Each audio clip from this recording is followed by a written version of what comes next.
the idea of journey. Journey is something that happens in our lives as a matter of the course of our lives.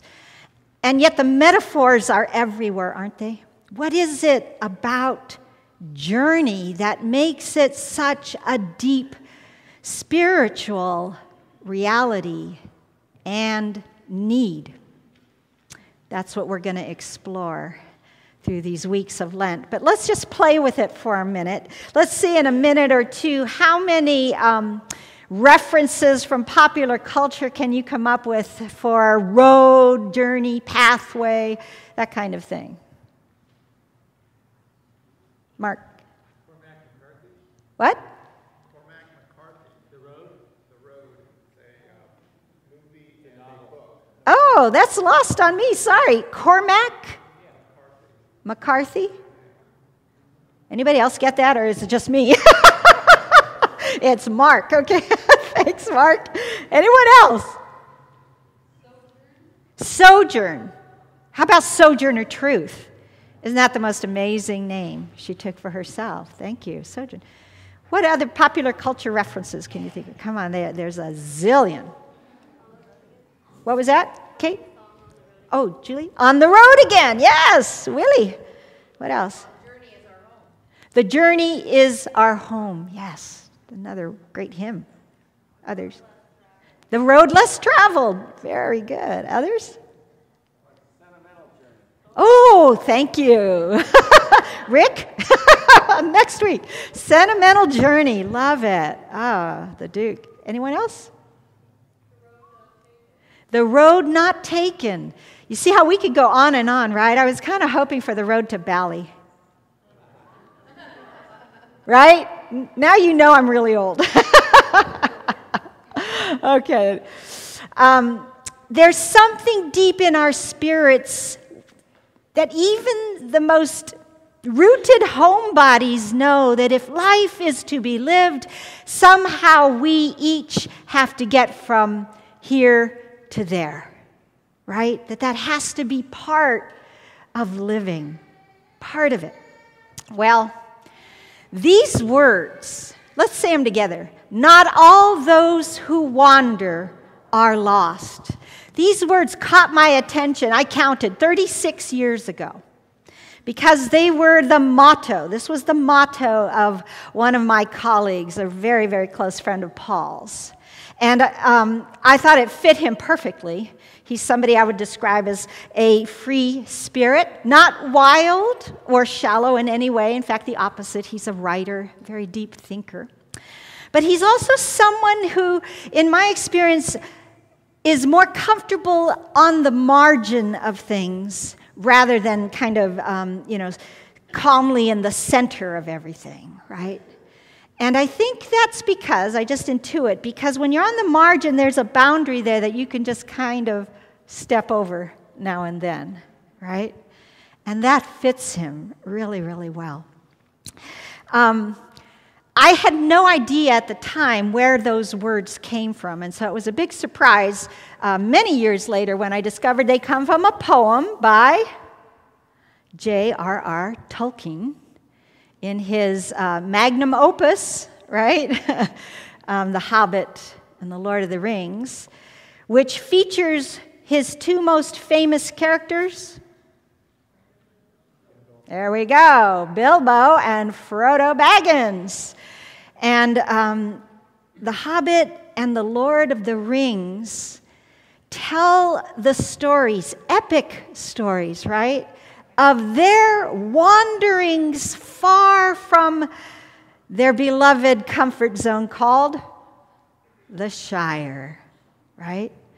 I like to call them my twins because we share a birthday and apparently a willingness to wander, or at least get out of our comfort zones to some degree.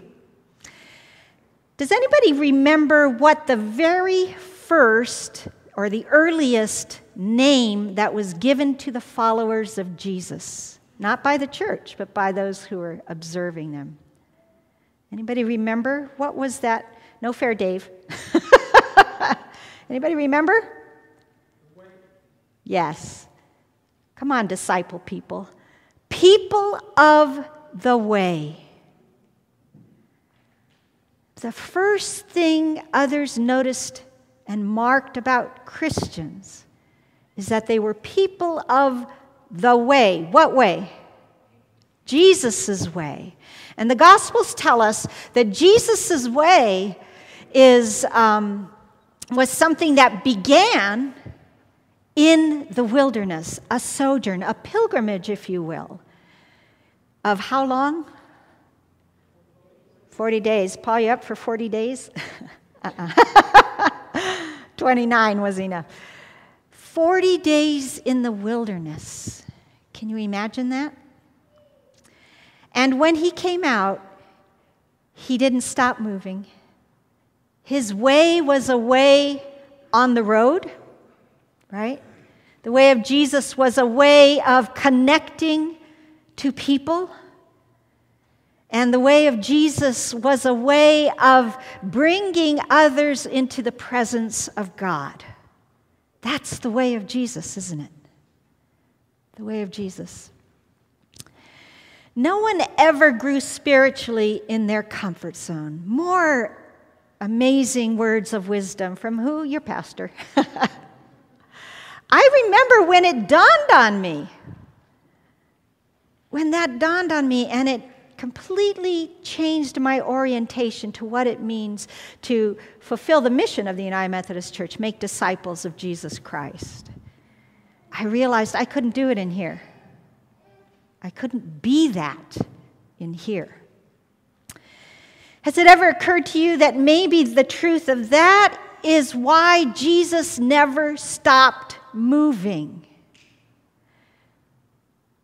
He never stopped moving. Well, he would stay with people, but the next day or so he was on the road again. Thank you, Julia. Followers of Jesus have long sought ways of walking with him that would bring them closer to him. And one of those ways is the El Camino de Santiago de Compostela, which translated means the way of St. James of the Starry Field. And it's more than 1,000 years old now. Pilgrimage road through northern Spain. There's actually many, many of them. Through Portugal, through Spain, some begin in France. That people have followed since the mid-9th century. Almost immediately when a shrine was found and claimed to hold the bones or the remains of James. Remember the sons of thunder? James the elder?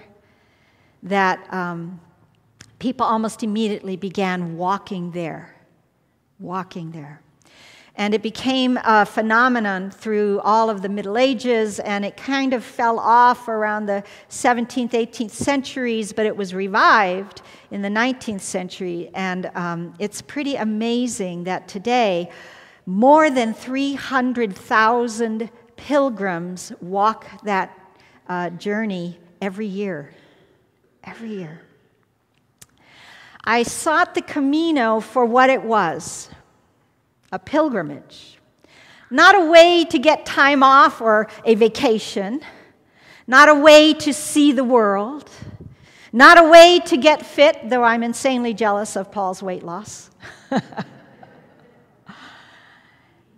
I saw it in a Wesleyan sense as a means of grace. And what Wesley meant by that was a practice or a spiritual discipline that allows one to more fully soak in the presence of God and hear the call of God, receive the gifts of God, and hopefully discover the yearnings of God. That's what it meant for me to be on the pilgrimage. So I have to ask, how about you?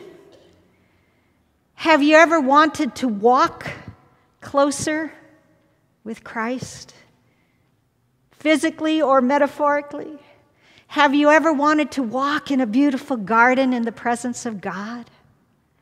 Have you ever seen a promise in starry skies that led you to travel long distance and find a new home? I know many of you have. Have you ever been called to walk with others toward freedom? Have you ever left your boat behind on the shore to follow a dreamer, a prophet? If you haven't, it's time, okay? It's time. This is the season of Lent, and I invite you to the journey, inward and outward, of a closer walk with the Lord Jesus. One way you might do that vicariously and might be a blessing to you is to see if you can't watch The Way, which is a film made by Emilio Estevez and his father Martin Sheen, stars Martin Sheen. And it's available, just go to Amazon, Netflix, wherever you go for movies. But it tells, you'll see a lot about the way, the Camino, and I will be sharing bits of that movie, that film, through the weeks of Lent. And so it might help you kind of follow along, but not necessary. But I think you'll be blessed by it. I think you will. So let me invite you to that. A journey that ends with a softer heart and a renewed spirit is worth making. That's something that Martin Sheen said after he made the film and had become familiar with the Camino. And as a result of his walking the Camino and having that experience with his son and his grandson, actually, Martin Sheen went from being a nominal Roman Catholic to a practicing Roman Catholic.